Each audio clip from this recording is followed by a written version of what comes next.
গৌৰৱ গগৈ সেই ফালৰ পৰা কৈ থাকে যে যুঁজ এখন হ'ব, গৌৰৱ গগৈ কৈ থাকে যে যুঁজ এখন হ'ব, ভাৰতীয় আৰু অভাৰতীয় যুঁজখন কাৰ হ'ব? উন্নয়ন আৰু অনুন্নয়ন হ'ব।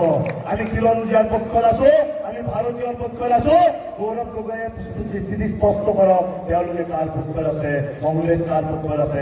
যদি তেওঁলোকে ভাৰতীয়ৰ পক্ষত আছে তেতিয়াহ'লে তেওঁলোকে এভিকশ্যনৰ কিয় বিৰোধ কৰে? যদি তেওঁলোকে ভাৰতীয় সংস্কৃতিৰ পক্ষত আছে তেতিয়াহ'লে তেওঁলোকে এভিকশ্যন কিয় বিৰোধ কৰে? যদি তেওঁলোকে উন্নয়নৰ পক্ষত আছে কাজিৰঙাৰ ফ্লাইঅভাৰৰ কিয় বিৰোধ কৰে? যদি তেওঁলোকে উন্নয়নৰ পক্ষত আছে নিয়োগ পদ্ধতিৰ ওপৰত প্ৰশ্নবোধক চিহ্ন তেওঁলোকে কিয় আনে? এইকাৰণে আনে যে গৌৰৱ গগৈ জানে যে তেখেতৰ পিতৃৰ সেই শাসনকালত 2001 চনৰ পৰা 2016 চনলৈকে পিতৃৰ সেই শাসনকালত যি ধৰণে অসমৰ যুৱ সমাজৰ ওপৰত অত্যাচাৰ হ'ল, অসমৰ যুৱ সমাজৰ সপোনক ভৰিৰে মোহৰা হ'ল, সেই অসমৰ যুৱ সমাজক সপোনক বাস্তৱিত কৰাৰ একমাত্ৰ কাম কৰিছে ভাৰতীয় জনতা পাৰ্টীয়ে। আমি তেখেতে ভাবিছে